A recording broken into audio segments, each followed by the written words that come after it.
Ngayon guys, nandito kami sa Lulu. Yan. Lunok-lunok na lang tayo sa mga magagandang kagamitan. Ang mamahal guys.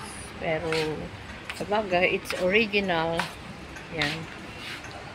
Pero, nakakabili naman ako dito guys pag mayroon akong mga hadiya na binibigay ng aking mga amo. Ayan, diretso dito guys. Kaya, kahit pa paano nagkakaroon din ako kahit pa isa-isa. Kasi guys, hindi natin kayang bumili ng biglaan.